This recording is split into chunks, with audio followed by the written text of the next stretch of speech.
built-in episodes, and so we can say we want to make 6 episodes, we need this amount of money for the production budget. It's very easy to say what we need the money for.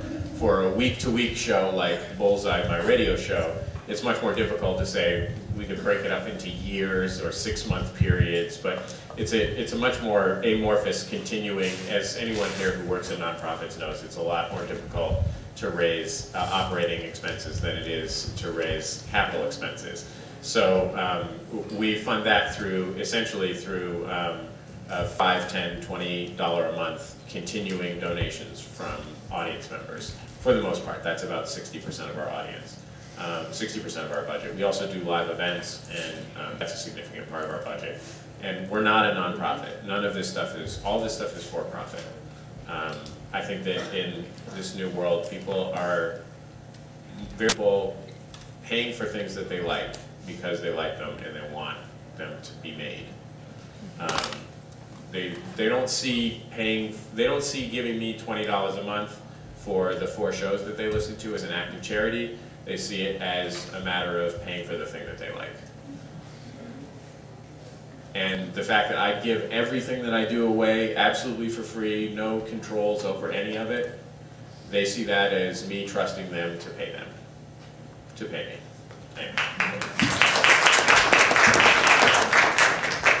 Well, thank you so much for being here. It's so exciting to hear what Sharon's doing, and congratulations on being able to afford a suit. And it's just really, really exciting. You know what's interesting is I'm seeing is like Sharon and Jesse, and probably to some extent Maria, have grown up in this new media environment that's kind of chaotic and the Wild West and so forth.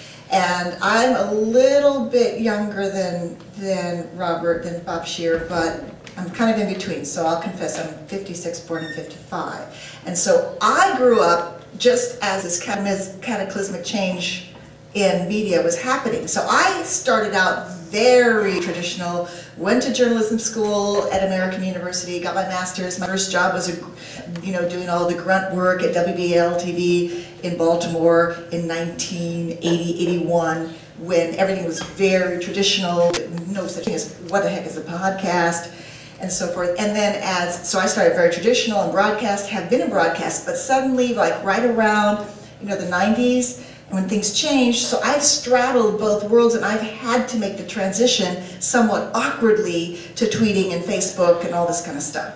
And I remember the very first meeting at KCT when one of our managers was there, and he said, we have to probably maybe get a web page. And we all looked, what is a web page? What is that? It was like right around early 90s. What's a web page? Who's going to go to that? So I have been somewhat resistant, and the way I approach technology is that it's very much a part of my job. It's, I have I think I'm almost to 1,000 people on Facebook. That is clearly not a personal Facebook page for me. That is a professional Facebook page, and all my friendsters, I'm sure I would never recognize them on the street because there's. And then tweeting, same thing. I learned it because of my job. So I am not a natural. I'm not one of these early adapters. They can go ahead and figure it out, and then I'll learn after them. I'm totally fine with that. So I have had to straddle these two worlds. But it also is very exciting. But it's kind of messy. It's kind of like you. I first started out, should I have a blog? Should I put video on my blog? Should it be picture? How we always kind of cast around for what we're about. And after a few years of this, and for a while, whenever I saw something funky, I would take a picture of it and put it up on the website, and that kind of, you don't have the energy for that after a while. You know how it is? We've all sort of gone through these phases. And so I've pretty much settled on tweeting and Facebook, and I don't do a blog. It's just too much work, and I have so much to do as it is. But I keep up, I try to be consistent about posting what's coming up on the show, and so I'll let people know, for example, what's coming up, and I think it really helps to put a link. If you didn't see the show, watch it here. So this week, for example, this story debuted on broadcast Friday, last night. It's about the sweet deal, that sweet tax deal that Chevron Oil seems to have with the small town of El Segundo. And instead of paying millions and millions of dollars, the city of El Segundo cut a backroom deal about, almost 20 years ago to give them relief, and so now they pay maybe in the hundreds of thousands instead of the millions. And I don't know what's going on there. It's just this sort of, you know, kiss Chevron's ring. You know, you're the big man in town. We're not going to upset you. We're not sure, but other oil companies in similar towns pay much, much more. The LA Times got this story almost simultaneous to when we did, so the headlines yesterday in the paper were similar to our story. I think that's actually great. I think when people spot a story in the news and then they see we've done it, it boosts the prestige and the importance of the story. But for this first time also, we did have the piece ready, so we actually put it on the web on Thursday before it was broadcast on Friday. That's a big deal for us. We have kind of a traditional executive producer who likes things to go on television first because that's how he grew up. But those days are somewhat over. So I think by the time it actually was broadcast in the traditional cable or over the airway, we had, I think about 300 people had watched it already on the web. So things are changing, and I'm still, you know, kind of feeling my way around, but I think I've pretty much settled into this new media environment. But I know I'm no way am I a pioneer like Jesse is. I would, however, I'm going to take just a couple minutes. I know there's all sorts of cheerleading about how incredible social media is, and tweeting and Facebook, and it's revolutionizing everything. Absolutely true. But I'm going to bring a little bit of a reality check. I hope it's not throwing cold water. I think it's important to be clear-eyed and not naive about the limits to these things, because you cannot plan your projects or anything or go forward without clear eyes. Number one, so I'm going to kind of demystify whatever. There's some myths out there that need some holes being punched in. One is independent, nonprofit news sites. They were to be the savior of declining newspapers. Citizen journalism was going to be the savior to fill in all this lack of local coverage. Somewhat true, however, bear in mind that out of 1,200 community news sites, this was followed by JLab, half are now inactive. And many of them are not because they didn't have a good business plan, but simply because the single person or two people behind them had a change in life, had a kid, moved, whatever. So those are very individual sites that depend very much on one person. Something happens to that one person, and the site goes down. So 1,200 community news sites, citizen journalism, are now dead. The nonprofit sites, ProPublica is very prestigious, and they have good funding. But there were a lot of other attempts. Even Voice of San Diego is having serious financial problems. They were held up as the model. There was the Chicago News Collaborative that was supposed to get its money from the New York Times. It recently went down. There was a Bay Area Citizen, which started but didn't work, so now they're going to have to, I think they're kind of partnering, I believe, if I'm getting all my names right. But a lot of these nonprofit news sites are having trouble, and we kind of knew that, you know, there would be a shakeout, and that shakeout's happening. Then you have to remember that a lot of these sites are collaborative. Collaborations are fantastic. Collaborations are fantastic, but they also take a lot of work. And when you have two sites deciding to collaborate with each other, what's happening? You're getting less original content, because you're really having a merger. And so, and also, you know, I have to say, there's a lot of sites out there that are basically curatorial or republishing. It may look like there's more news out there, but there's not more feet on the ground. There's not more boots on the ground. And those boots on the ground, to a large extent, are still at places like the LA Times or places that have reporters sitting in those boring city council meetings for hours to give you a 5-minute version of what really happened. And so retweeting and curating and all this kind of stuff is great, but it's not the same as original reporting. And that citizen journalism model made, I think, some of the promises kind of fading on that. Then there is the myth of what would you call it? Independence on the part of the viewers. You know, this idea of, I mean, believe me, I'm the first person who wanted to call my cable company, Time Warner, don't need you anymore, bye! I'm so tired of paying the high bill. I want to be independent too and watch everything, you know, on the internet, hooked into my TV and over-the-air digital, etc., etc. So, and because I'm tired of paying the bill, and my boyfriend always subscribes to all these tiers, and I'm like, oh, do we really need all this? Because you can't do without us. Turner Movie Classics movies and HBO and all this stuff. So I said, look, let's see what we get over the air, and then we'll go do this cool thing with the laptop, and we can call Time Warner and you know, cut down our bill. So I go to Target and I buy this little antenna that you're supposed to be able to, you know, just hook in and get all the stuff digitally. That would cover the local stations plus, because they all multicast now. And then we would just, you know, figure out the Netflix thing playing on our TV. Guess what? $21. Thank God I kept the receipt for the antenna. Come back, plug it in, zero signal, zero signal. We're stuck. We have to get cable. And that was true of my friend in Pasadena. I said, you can't get anything over there. We're at Eagle Rock. We're like high up in the hills. We ought to be able to get something from Mount Wilson. No, zero signal. So all this free TV, in many ways, for many people, is no longer free. The free airwaves that existed for years when we were analog and we switched to digital, once we switched to digital, free TV is not an option. There is no such thing. So we're kind of stuck with Time Warner, but I'm still going to, you know, try to get around it somehow. So cutting the cord and releasing yourself from big, powerful mainstream media is harder than you think. And now people say, oh, but the new generations, they're going to watch mobile and they won't need cable. By the way, I should mention, there have been 5 million fewer cable viewers recently over the last few years. It's about a 5% drop. You think, oh, that's because people are leaving cable and there's, you know, they're saying goodbye to the cable company. No, you know what the main reason is? The housing crisis. The main reason, the housing crisis. People are moving out, moving back home. They don't need cable anymore. They can't afford it.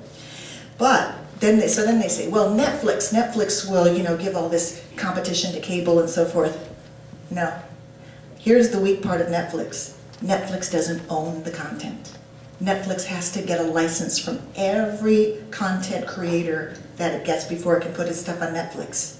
And if you're the buyer, and all these studios and TV production places don't want to sell to you because they want to put it on their own streaming site, guess what? You're spurned.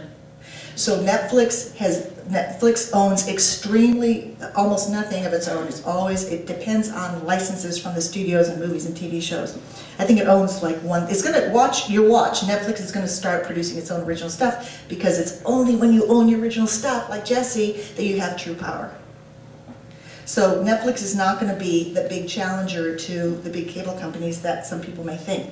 Same thing with the tablets. Well, people say watching on mobile, watching on your iPads and so forth will challenge or will destroy cable. No.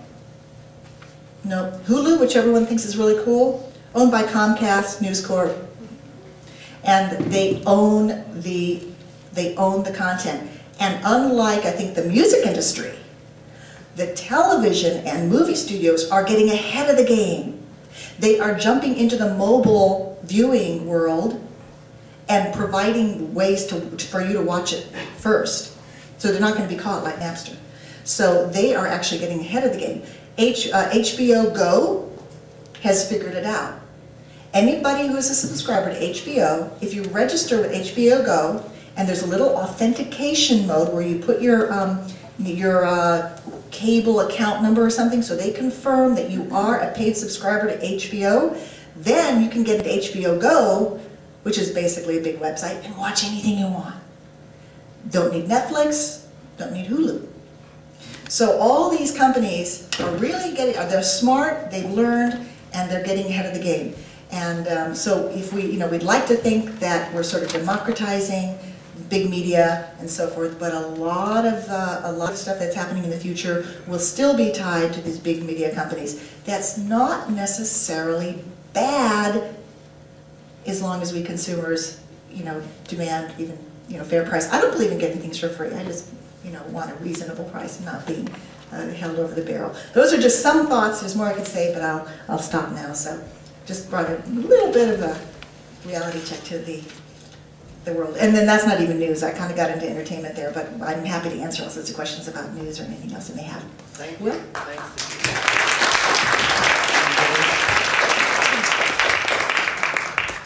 Sorry, I gotta figure this out. Can you hear me on this? No. Okay. Thank you for each of your perspectives. That was really great. I guess one of the things, the reasons we invited y'all to be a part of this is that each of you is in some ways a broadcaster. And one of the things that social media and digital media has promised is two-way communication. So I'm curious, how are you seeing the ability for you to interact more? Well, Sharon, you talked a little bit about this, but I'm curious about the interaction with your consumers. Is it helping you shape what you're going to report on? Are they filling in the content? And are you responding to what they want to hear versus what you as a newsmaker or an entertainment news source are wanting to talk about? So any of you want to? I'll just address it really quickly. When I put out a question about long-term job loss, and I start hearing from people who, like for the first time, are getting jobs after having run out their 99 weeks of unemployment, that's going to shape the coverage that we do. And so, yeah, probably in another 2 weeks you'll hear from this guy who, you know, had that exact same experience. So in putting out the questions that we do and doing a lot of outreach to people who might not necessarily be our listeners, we want to get a surprise. We want to hear from people who aren't normally in touch with a reporter. And we do let it shape our coverage. Another example is when we were looking last summer at the possibility of a grocery strike by the big three grocery chains. You know, we can do the tick-tock of, you know, union talk and demands and standoffs and all that. I put out a question to about 1,000 Southern Californians asking them how their grocery shopping changed after the 2003 grocery strike. And what we heard from every different level of income was that when the big three went on strike or lockout, depending on how you look at it, they all found alternatives that they liked better and didn't go back to. And when we heard that from like 45 different people, some of them who started shopping ethnic markets, others who got on board the farmer's market thing, others who read Michael Pollan and changed their eating based on more social justice concerns and more health concerns, and people who just got sick of, you know, how the two-tier contract for the big three changed the people who were checking out their groceries. We got enough repetition from just random people out there. I mean, I didn't even build a bin of people to send this to that was homogeneous. I just, you know, threw a lot of people in there from different kinds of ages and demographics. That was enough to propel our reporters to do a 5-part series on the growth of the ethnic grocery industry, the unionization or non-unionization of people in that industry, whether the big three was really motivated to, you know, have a big standoff and a strike, who was going to win, who was going to lose, and then we profiled a couple of individual shoppers. We did video, we did photos. It's a very efficient way to do journalism because I didn't have to go and knock on 800 doors. I sent my question out, and probably about 100 people answered. And so within a space of about 2 weeks, we really had our marching orders. So yes, it very definitely shapes what we choose to cover. Yeah, what we've been doing is very different because it's not systematic. I mean, my producer and I are volunteers, so we can't do this full time. But there's a couple of ways that we interact with our audiences that's actually kind of cool. One is just basic email and Facebook when people write to us and say things that they want us to cover and look deeper into because they don't understand something. So something may be in the news, right? But it doesn't have a historic context and it doesn't have a why and it doesn't have a how or why is this happening and help us understand why the United States is doing X in Syria but not Y in another country. So we gather together the scholars that study Middle Eastern politics and American foreign policy, and sometimes it's a psychologist with a historian and political scientist or whatever, to help, you know, so the questions come to us that way. Second thing is that scholars tell us what they're studying, and sometimes it's like, wow, that's really interesting. So there's a scholar that emailed me and said, I'm doing this thing on the politics of memory, and how there are these, what they call memory entrepreneurs, who go and try to reshape how people remember the past in order to shape the future. So for example, count how many Ronald Reagan, you know, references there are in airports and highways. And so there's this whole new idea about what Reagan's era was about. And it shapes how they do things in the future. So that's the second way. The third way is, so I have half an hour that's scholars, right, the scholarship. The other half is still straight ahead public affairs. So I hear from people what they're doing. Sometimes it's through Facebook, sometimes it's just through the phone. But what's going to air tomorrow is that there's a duo in Los Angeles who've been rescuing homeless women. And I followed their paths through Facebook. I knew them personally, and I just followed on Facebook how they started with this one woman, Wilhelmina, who had gotten on the wrong bus and became disoriented. She was schizophrenic. Her medication ran out. She got lost and ended up on the streets of Los Angeles. She's from Maine, middle-class family, Maine, and ended up on the streets of Los Angeles for 3 years. And these two guys, one is a Grammy Award-winning record producer, and I used to cover the music industry. The other is a musician. They didn't know each other. They saw her sleeping in a bus stop, and they met there trying to help her. It took them maybe a year to get her reunited with her family. She was a missing person. And the trials and tribulations of getting through the system, of getting her medication and getting her a roof, getting her cleaned up, and how they had to almost game the system to do this. Well, I learned this because, first of all, I'd heard through these people I knew, but I also kind of followed Wilhelmina's story until they reunited her with her family in Maine. And so now they're rescuing other ones. So that's another example of how I interact with the audience. But, you know, it's just me, and I'm a volunteer. I'm a full-time academic. You know, so, and up until last week, I was also a city official. But, so it's like, you know, I've got one other producer who's also a volunteer. So we have to rely on these other means of getting information. It's really just our own curiosity and our own judgment about, yeah, we haven't heard this anywhere in the broadcast media. What can we offer that's really unique? So that's how, but it's completely unsystematic. She's brilliant, and she's got this fantastic system that I have envy of. What's it? It's Public Insight? I have Public Insight envy. You can build your own. Start with SurveyMonkey. Collect the responses on a spreadsheet, and then if you use the same 7 questions, first name, last name, zip code, city, phone, email, and use the email as the unique identifier. You say this like I can just do this. You can't do this. SurveyMonkey or Google Forms. Okay, so all you have to do is just go to Google Forms, create a form, use the same first 7 questions, get your identifying information, get the link to your questions, get your friends in the affinity media or blogs or some interest group or some population. Just get the link out there. Get people answering your questions, make some promises. The promise I make is that everything you tell me is not aired or published without your permission, which is traditional journalism kind of flipped on its head, but we're not dealing with the Rolodex experts. We're dealing with everyday people who don't have experience dealing with the media a lot of times. And so after you ask about your 5th question of your population, now you have the makings of a relational database that you can load into Access and turn it into a LexisNexis kind of searchable thing.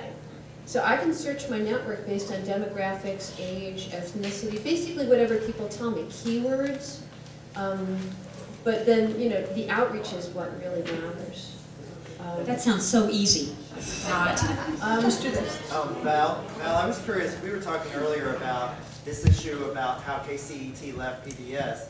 Has social media made it possible for you to be more accountable to your audience instead of a larger corporation? I mean, is that part of the... Actually, because even with PBS affiliations, as you all know, each of the public televisions and public radio stations are very independent.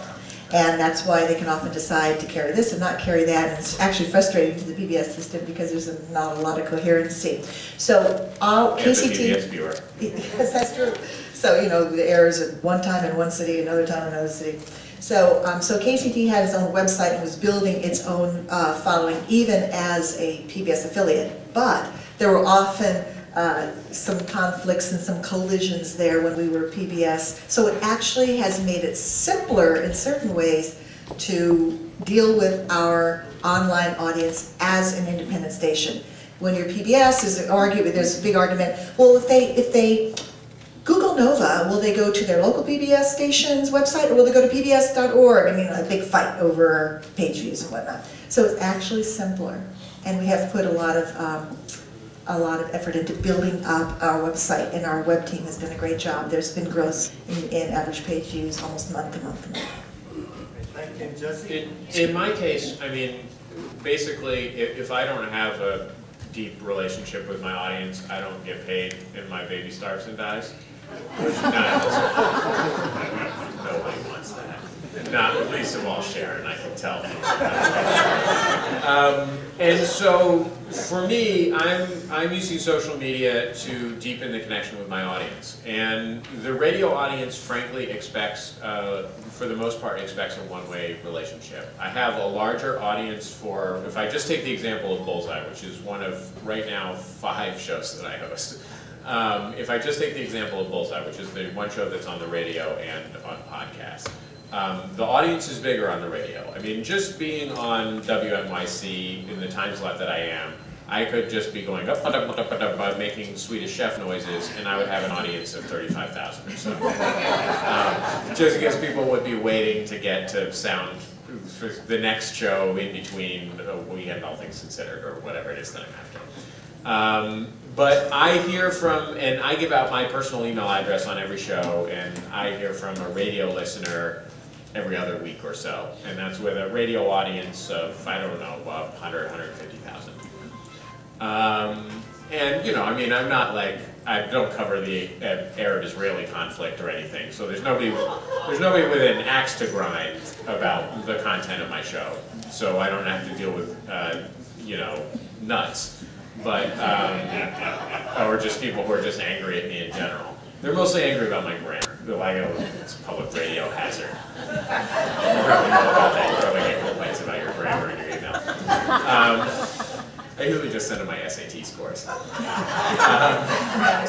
did very well on the SATs. I'm not trying to brag or anything, but I am trying to brag. So anyway, I rarely hear from my radio audience, but I frequently hear from my podcast audience, despite the fact that it's much smaller, because on the internet there is an expectation that it is a relationship that goes more than one direction. And for me, it's about not just having a two-way relationship, but having a multi-directional relationship, which is to say that I'm not just trying to build a relationship where I'm emailing back and forth with my audience, but where my audience sees itself as a community.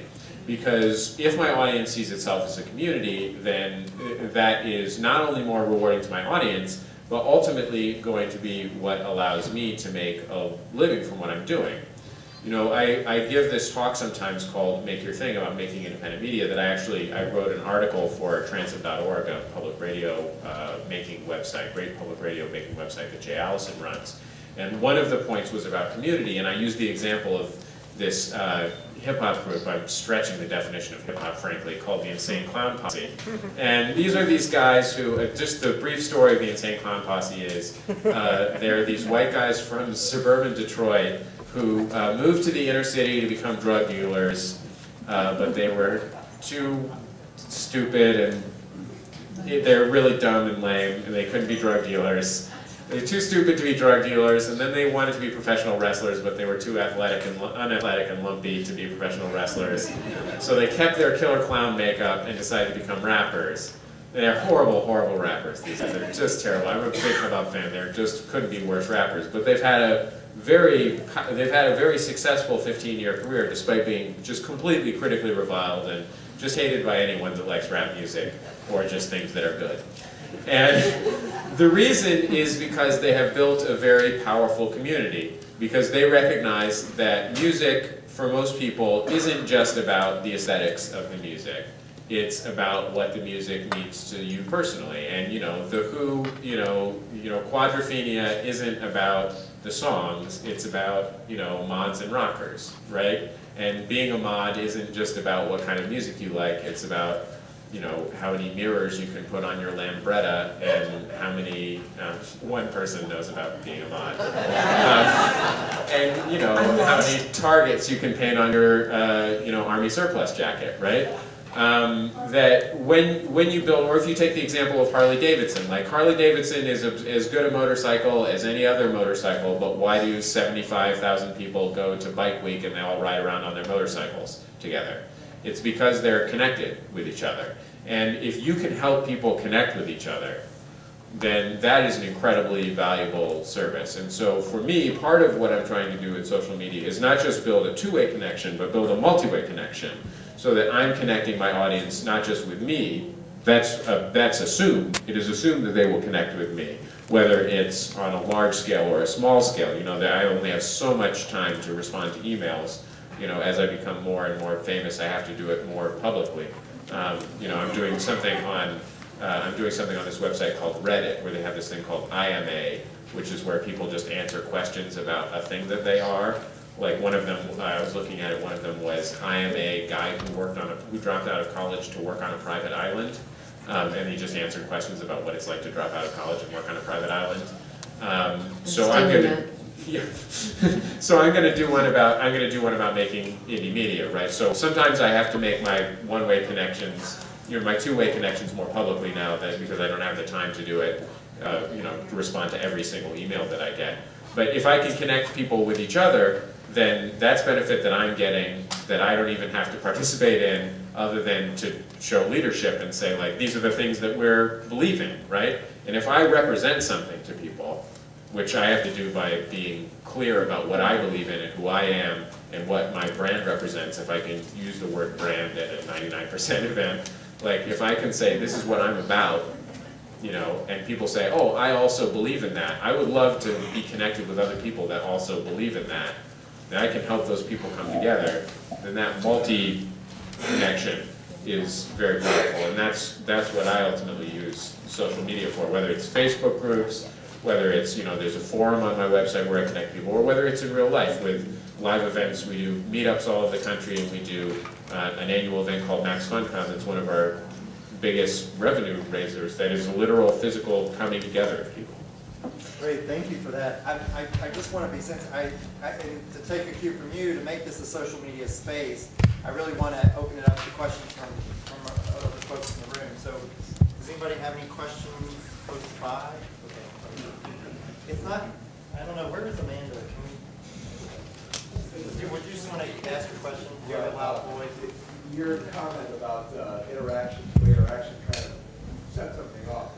I co-host a national political talk show, and my co-host is conservative, and we're on both radio stations and online. Our audience interaction is telephone and email.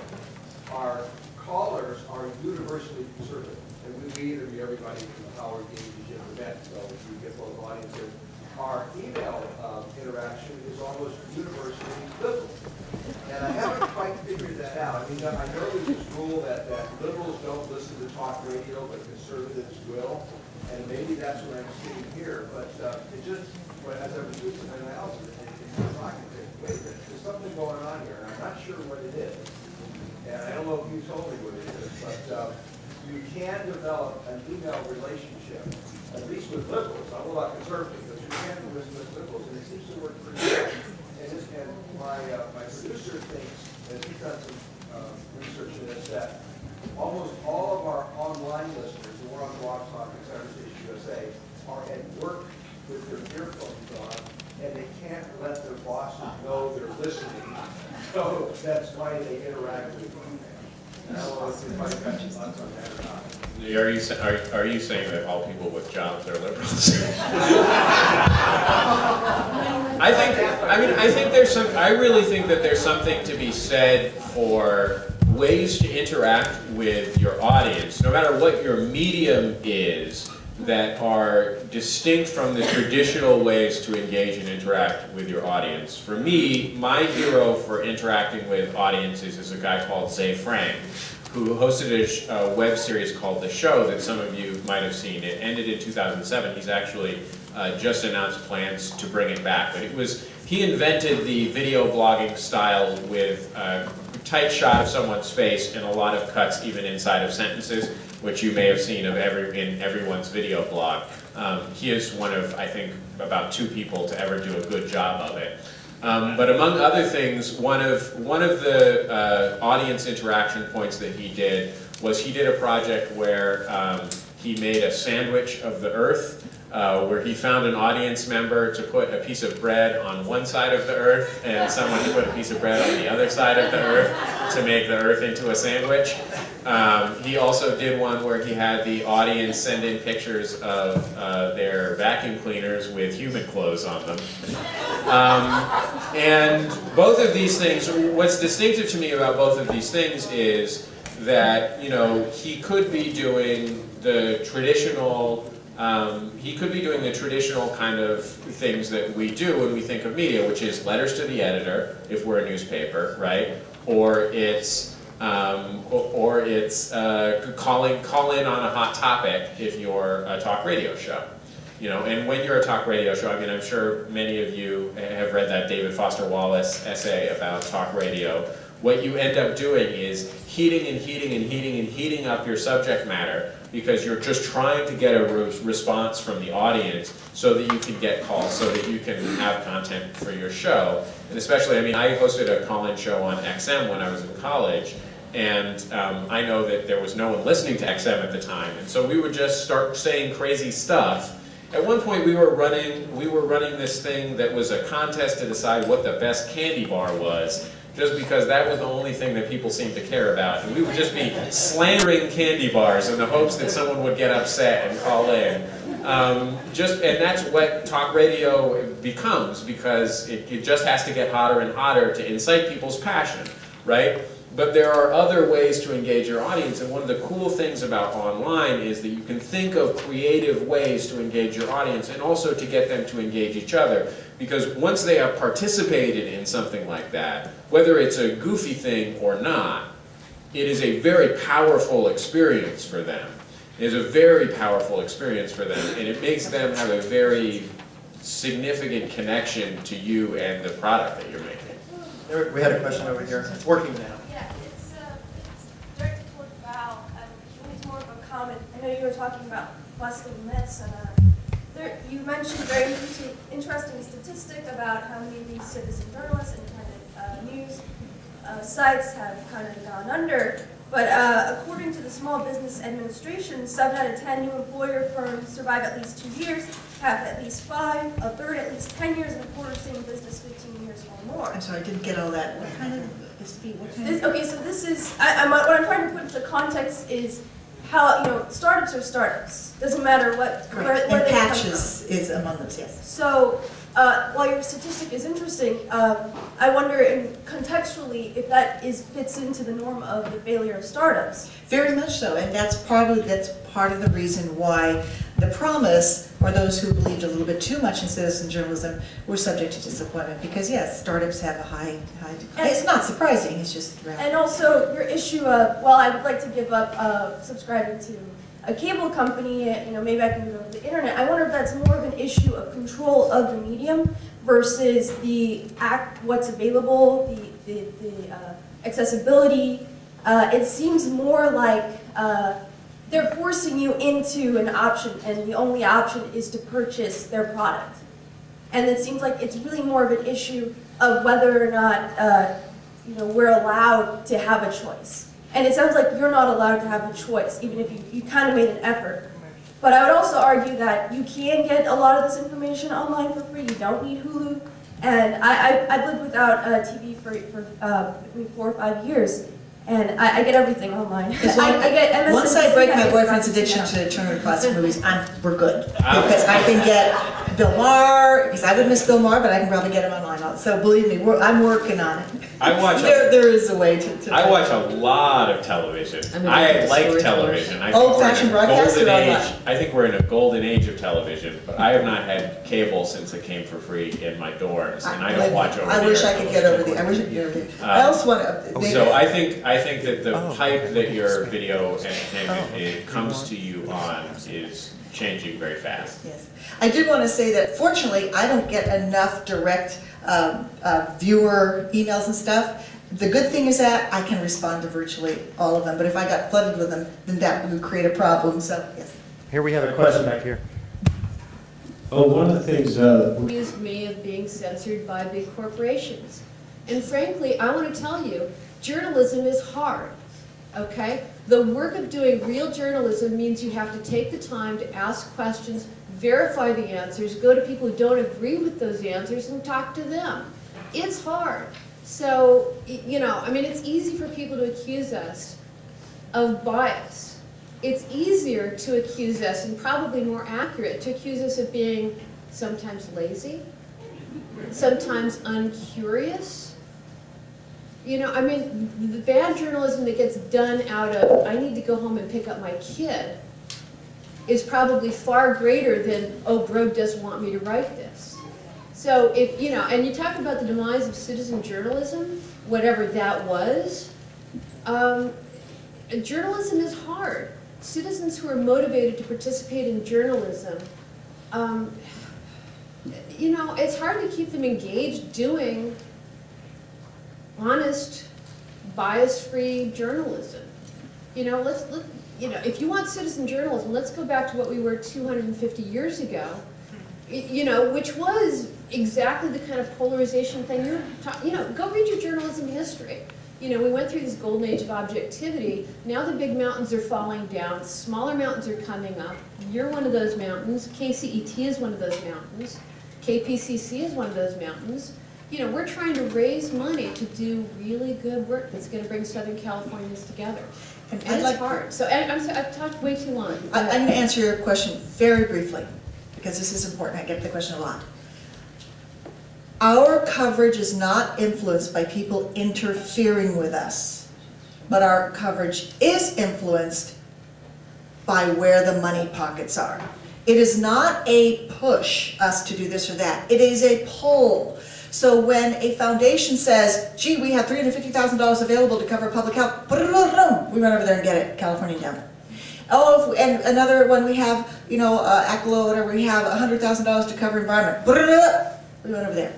Our coverage is determined by well-meaning foundations that offer money to cover a certain general topic. They don't tell us what to cover in terms of you have to cover this and that and that. They say the general area. So we have a lot of freedom within that general area. But suddenly, 8 segments out of our year are about the elder care, because we got money for that. Another 5 segments are about the environment. Fine, but that's real estate that's allocated. So that's what often determines and steers coverage. I guarantee you, if we had a $200,000 from whatever foundation to cover education, we would have covered a lot more education stories this season, and we covered virtually none.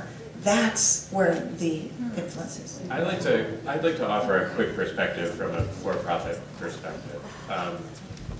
You know, one of the reasons that I have chosen, advertising is a portion of my income. In public radio it's called underwriting, but it is essentially advertising. There are some essential differences, but it is advertising. It is a portion of my income, but one of the reasons that I have chosen to make the center of my income listener support is because I did not want to rely on advertisers, because essentially I would rather make content for my audience than for advertisers.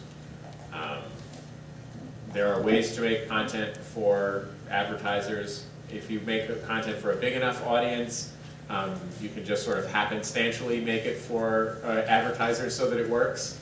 I think that's what a lot of television has done for a long time. I think that as the pieces of the pie get smaller and smaller, that becomes more and more difficult to do without essentially producing commercials. My experience in making Put This On, my menswear website, has really given me a lot of pause around the journalistic ethical issues in blogging and the way that they play out in the real world. You know, we don't have an advertising, we do a significant amount of traffic on the site, over 600,000 page views a month. And we don't have an advertising network representing us. So I am the owner of the site, and I have one part-time writer that works with me. I am the person who sells the advertising. I don't usually solicit it. but I'm also the person who writes the content. In a traditional news organization, there would be a firewall between me and the person who sells advertising, just as there's, I'm sure, a firewall between you guys and the person. There isn't in my case. I'm making editorial decisions in terms of what kind of coverage we're going to provide regarding companies that I might be considering pitching advertising to. And it's a very difficult situation. And the companies that I'm pitching advertising to, the expectations that they have in terms of when I pitch advertising to them for online are frankly shocking to me. I turn down a lot of advertising when they ask me the question, how many posts will you write? Just directly. They will just directly ask me that question. Now, I understand that the fashion industry has always had an uncomfortably cozy relationship between editorial and advertising. You know, I think if you look in GQ, you will find a relatively large number of articles that feature, you know, fashion spreads with their advertisers' clothing featured in them. However, the fact that they would just ask me that question is super distressing to me. And I see that the issue is really that most of this world is dominated by people who didn't go to journalism school, who are hobbyists, essentially, who are just looking to make a little bit of money on the side. And it's not that they're immoral, it's that they don't have a standard. They're just trying to muddle through and do their best. And they may make mistakes that we would see as immoral. And if I tell one of these people I have journalistic standards, if I tell one of these advertising people I have journalistic standards, you know, I'm not gonna write a post about somebody because they gave me money to do it. Then they'll say, okay, well, someone else will. And if the someone else who will may not even follow the law that says that they're required to disclose that because they don't know it's the law. And so I know that that's happening because I happen to be in this industry, and I'm guessing that it's happening elsewhere. And I don't think that that's a problem with, you know, I don't think that that means that blogging is bad, but I do think that it's something that has to be addressed in the long term. I think it's something that's going to have to be adjusted for. I'll be very fast because I know we're running out of time. I just wanted to respond to Lenny's comment about dominant narrative. But first of all, I think that the world of for-profit journalism and non-profit journalism are two different things ethically, and I really do think that traditional journalists try to be as ethical as they possibly can. You see more of, I think, Lenny, what you were talking about, I think there's a little bit more of the challenge in the for-profit media than you'll see in the non-profit media. And I think what Val said is kind of probably the more dominant issue in the non-profit media, which is they have to leave certain topics out because they aren't funded by certain grants. And so there's a whole world of information we just don't get to hear, but we need to hear and know if we want to function as a democratic society. And then the last thing I want to say is we are all immersed in particular ideologies and particular dominant narratives. And it is hard to see outside your own fish tank. And I think it's incumbent upon all of us, journalists, non-journalists, academics, non-academics, you know, for-profit, if we really do want to make a contribution to our societies and to our planet and to our humanity, to constantly sort of look at ourselves like, you know, am I blind to something here? Is there something that I'm not seeing that is blinded by my ideology, my religion, my culture, my whatever it is? And with, you know, the internet today, we can sort of start to look out to other things. And so that, I think the two main takeaway points are journalists are really, real traditional journalists are trying to do their best and trying to deliver you ethical material. That is their pledge. My bigger concern is the non-traditional journalists who are bringing in material and information that is meant to shock and awe and divide and polarize just to get eyeballs. Hi, I just want to make a correction to something that was said on the panel, because I think it's very important to correct the record. At the LA Times and the Chronicle, where I was an editor, that was one of my jobs, was to make sure corrections were done right. Oh, I'm sorry, I'm Narda Zucchino, Bob Scheer's wife. I just want to say that you mentioned now the merger of the Bay Citizen with... I'm sorry, I didn't, might have said the wrong name. No, I will get close enough. Okay. With the Center for Investigative Reporting as being one of these, as example of troubled sites. Well, Center for Investigative Reporting, which has the largest staff, the oldest nonprofit news organization website in the country, is 35 years old this year and has a budget of over $5 million. They just last 2 weeks ago won a $1 million MacArthur grant, so they're in no trouble financially.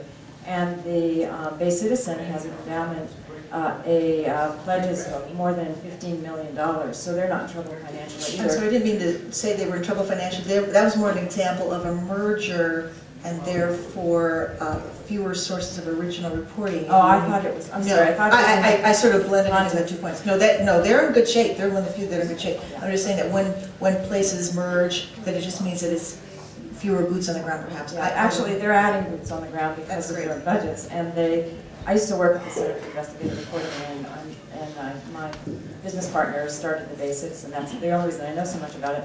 So they were actually, they're actually going to do, the merger was intended to add more investigative reporting to the Bay Citizen and add more local reporting to CIR. So, and one second, just one, if I don't turn the mic over to my husband, he will make me sleep on the couch tonight. So he wants one thing to say.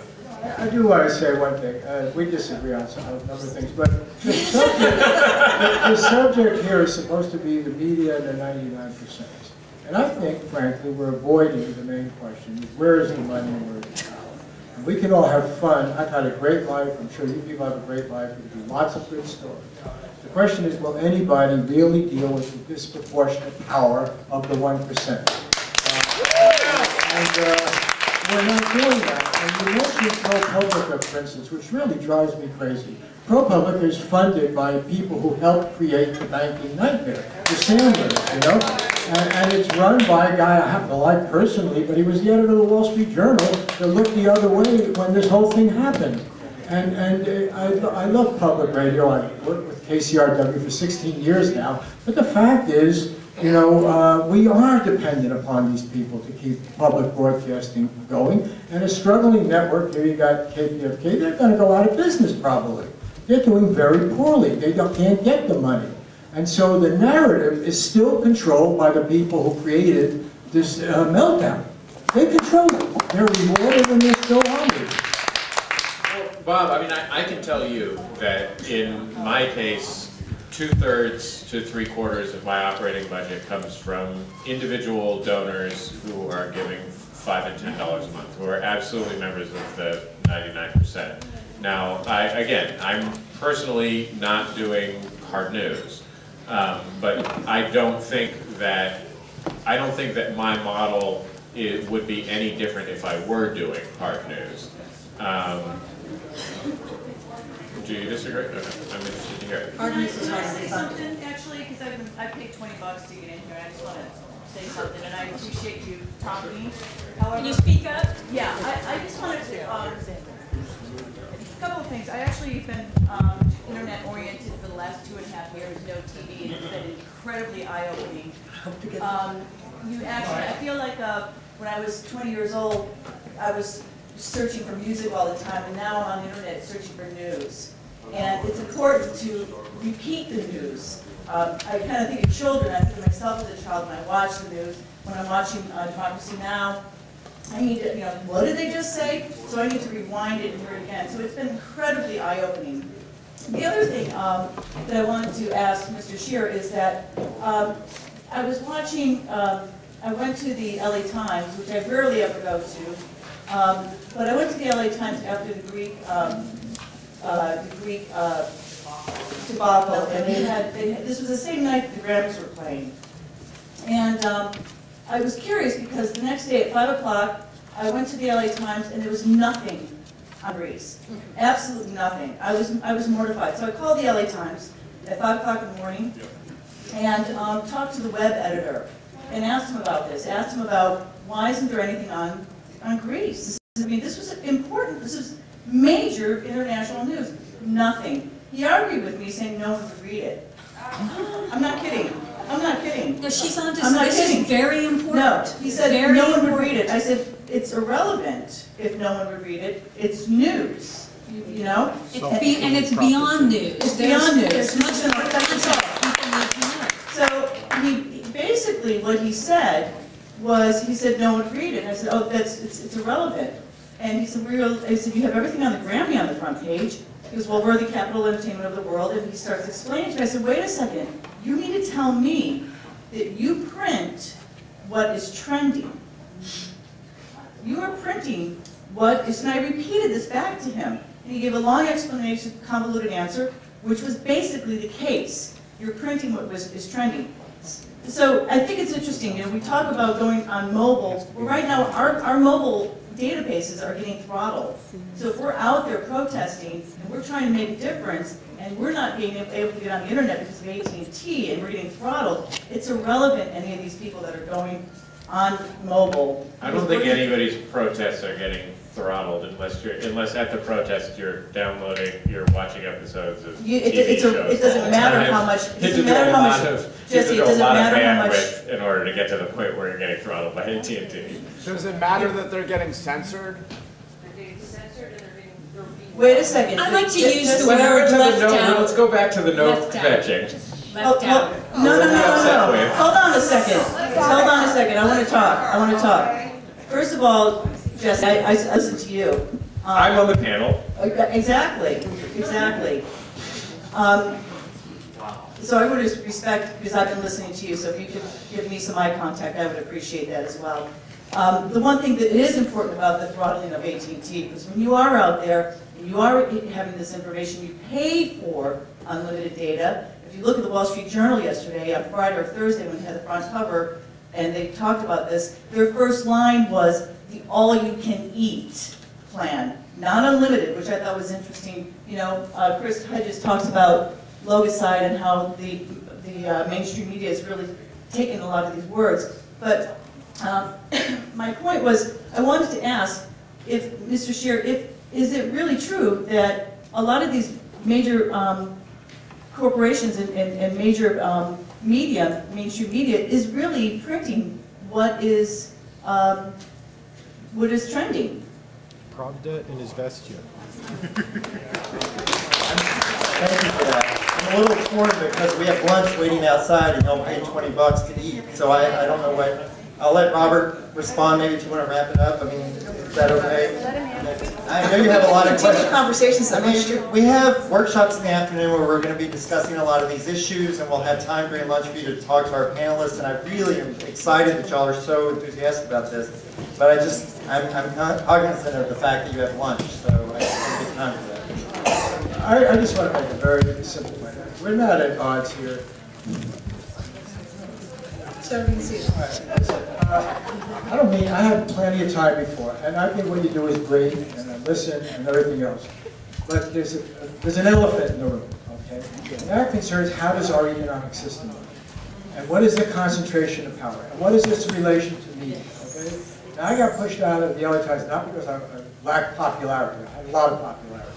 Okay? I got pushed out, one, because I started covering these congressional hearings where the lobbyists for the banks were rewriting the laws, and the paper didn't want to know about it, you know, because they were on the side of deregulation, and the New York Times was cheering it on. The Wall Street Journal, I mean, that was the key thing. We missed the whole story of radical deregulation. It was by design that we missed it, okay? And the people that were benefiting, making out like bandits, were also supporting NPR and everything else, Sandy Wiles, all these people that give to all the good causes. And so we live in a generally corrupt environment.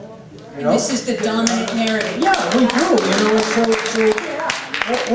all I'm saying, and I applaud you, by the way, I think there is room. I think we have to challenge it. I'm not trying to feed cynicism here. You know, and by the way, Truthdig, which we do have advertising also. We are supposed to be for profit. We do have, as I said before, was it 2 million unique visits, not just page load, unique visits every month. I think Huffington Post, probably some people don't like Huffington Post, but I think Ariana did create space on our own. We can disagree about it. You have Alternate, you have TheNation.com, you have lots of sites up there, so I don't think people should despair.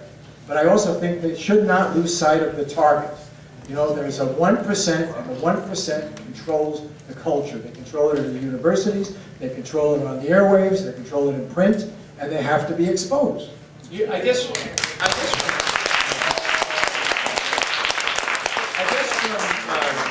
guess from my perspective, ultimately the question is, what is the thing that's changing now? Because I think that you're absolutely right, Bob, that the 1% controls the culture. I'm 1,000% absolutely with you.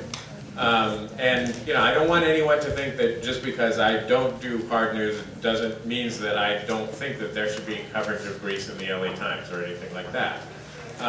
But what I'm excited about is the fact that because of the way that the media world has changed, because of the opportunities of the internet, we live in a world where you don't have to get your coverage of Greece from the LA Times. And that is a change that is so monumental, that is so huge. If we just take a second to remember that 20 years ago, the way that if there was an economic crisis in Greece, the ways that we could figure out what was going on were either to buy the LA Times, to call a friend that we happened to have in Greece, or to watch CNN. Jesse, my doctor gets the news from the LA Times. My mother gets the news from the LA Times. My cousin gets Well, tell them to diversify. It takes a while for things to change. It takes a while for things to change. Okay, everyone. Things change and it takes a while. Consumers have responsibility to diversify their sources. Things change for us. It takes a while for things to change. Okay, everyone, hold on just a moment. We do have lunch. If we want to continue this conversation, we can. But for those who are really getting hungry... Things are kind of fucked, yes. I agree. Things are kind of fucked, but there are opportunities, and there are opportunities that weren't there before. Hey, Jesse, don't... All those who are hungry can leave the room, those who want to hang in there. Everybody wants to go over there and talk to each other about how fucked... Hold on. If you want to eat lunch, lunch is served. However, let me make a couple of important announcements. Thank you so much to our wonderful panel. You're welcome. Val Zabella, Jesse Thorne, Sharon McNary, and Maria Armenian. We will be having panel sessions directly following lunch. If you look at page 9 in your handout, we have 5 sessions. We can continue this conversation throughout the day. And I think Amanda wants to say one more thing. I just want to say really quickly, if you didn't prepay for lunch and you want to buy one, we may have some left over. And if anyone is interested in going to the campus dining facility, I'm going to lead a group over there right now. So meet me in the back. Meet me in St. Louis. Carol, don't under 2 seats.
Joe Kimona, youth project. Okay, you know, you call it a youth project, which it is, but basically it's a peace group, and it is a peace group to work with to stop the violence among gangs. That's what it really basically is in the schools.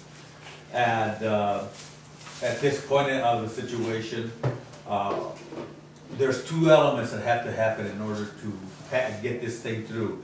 One, the schools have to, you know, be open enough to get this group in the schools.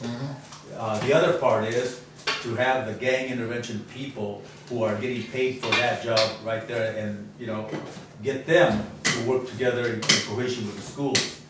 I made a proposal and put together a program that that would include just 3 schools just to start off with, just to show how these things work.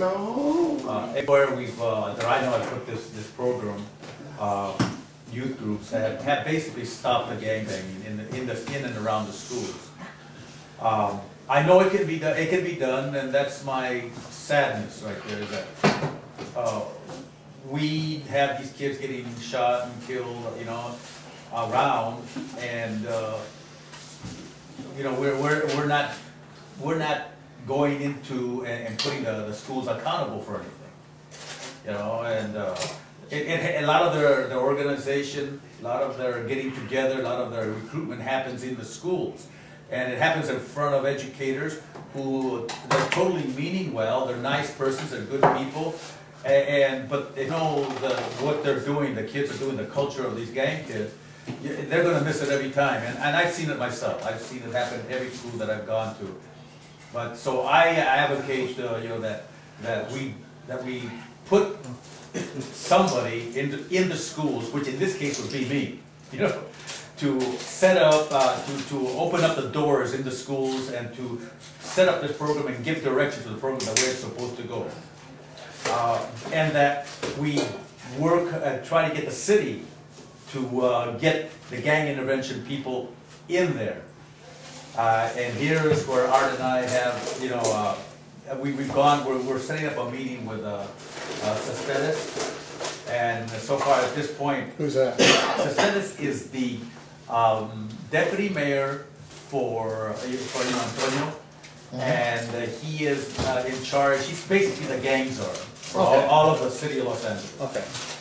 And he's agreed to meet with us, but here's the interesting part. In meeting with him, I started this over a month ago, and every time he's managed to postpone it. Yep. We were supposed to meet today, but that didn't happen. Why? No, today, but it was postponed to today, but we were also supposed to meet with the last week, right? Yep. But Thursday. Why? Because they said that all the deputy mayors were being called together because of the school crisis. That's rational. Yeah. Okay. I said, okay, so let's have, so we put it on the 23rd. Then they came to the 23rd, which is today, and all of a sudden they say, well, you know, we only want to meet with you, which is me. And I called him right away, and I said, no, this is a group that's getting together. It's not me. In other words, divide and conquer kind of thing. Right. And I told him, no, I will not do it. And they said, well, I thought it was going to be just you, that you meet with Mr. Cespedes. I said, no, it never has been that way. All my emails, I prove all my emails, they all say us, we, you know, and it's not singular. Nothing singular in there, you know. Yes. But, you know, it was just a cop-out, you know. And in the process, it seems like, and I think Art Camarillo said it right, he says, it seems that they're stalling for time. Because we sent them basic questions of what we wanted to talk about. And they sent back the answers, which you saw those. Yep. Boy, and I mean, I'm telling you, they put themselves in a real bad situation. They're stupid? It's stupid. You think they realize it's stupid? You know, kid in junior high school will probably figure out what they're trying to say there. Yeah. Because it don't say much. Well, well, let me ask you this. I think that Baca would be behind this. I'll bet you could get the LAPD chief of police behind it, and that's how you put the heat on, because we were just down, Celeste and I, with Baca, at the County Board of Supervisors, and after I talked about when K through 12 fails, you get them in jail, and it's personal to me, these sheriffs came up to me and said, you motivate me. So if we get the big boys, and you know Baca, and Celeste knows Baca, and somebody. Baca Saturday. Okay, so somebody has to be able to get to the chief, and I know that Baca can, because they're talking about this stuff. Then there might be some money and push through law enforcement, because they're in a squeeze now with this shit that Celeste is working on with AB 109. This is a nightmare coming down, and they know it. Yeah. They are so appreciative that we show up down there and back them up on rational stuff, not stupid business, that they want this to end. They're tired of this. Baca stated that when they have education in the jails in that section, violence goes to almost zero, recidivism goes down. We're talking about, and I talked about, stopping it before it gets to them. Right. And that's what your program is. That's right, exactly. So they're going to back you, because you're a known entity and you've done this before. Right. And there's knowledge of these people, of each other. Right. So let's go play to the top. That's what I say, and I say we go talk to Daisy. Let's go right to him. Don't fool around with these little district people, because that's not going to happen. Go talk to the law enforcement, then Daisy. John, you got the floor. Let's go, we gotta move on. I remember working with you at Roosevelt when we identified the problem and when they basically blackballed you from there. Yeah, I know. But I think that you need, number one, a proposal. Okay, a very detailed proposal, you know, and a proposal with all the money situations, how much, and I think maybe the way you ought to go at it right now is do a pilot program. Start small with maybe 5, 6 schools, the ones that are really heavily impacted, a pilot program. And I think about 3. Yeah, you do a pilot program first, because we're under economic uncertainties, budget cuts, and then also the proposal, very detailed proposal. And I think as far as the agencies are concerned, you know, all the board members, meeting with all the board members, Daisy, meeting with all the politics, I think that's easy. I think the money thing, the proposal, doing it as a pilot program would be the way to go. That's my opinion. Yeah, and the thing is, at this point, the gang intervention prevention programs like Aztec Rising and the Children's Hospital, which take care of our area that we're in right now, they're coming under new funding. They have to reapply, and that's a good place for us to, if we can get ourselves organized enough to put in a program like that, you know, and say this is what we want to do. You know, anti-violence and anti-gang, so they're both different. A lot of times the violence comes in, the guns comes in, the shootings come in, they're not gang related, some kid brings in a gun, and you incorporate it with anti-gang, you expand it and broaden it out, and then maybe also putting something in there's nothing in the curriculum right now. For if I'm a social studies teacher, she's an English teacher, there's nothing in there to address the gang situation. You will see, you taught, there's standards, right? Right. And if you look at all the standards, you won't see anti-gang. I know. Oh, I know that. See, here's what I think. You guys go to Baca and the chief of police. Guess what's going to show up? They have the capability to get state and federal grants to finance this damn thing, especially in 3 schools, because that's Mickey Mouse money. You prove this, you got the big law enforcement heat, because Baca is the leader of the pack of every sheriff in the state right now. So Les has this sucker lined up like a sucker, man. I mean, it's awesome what this dude is doing. And they are in print on this, that they have to stop this. So you have a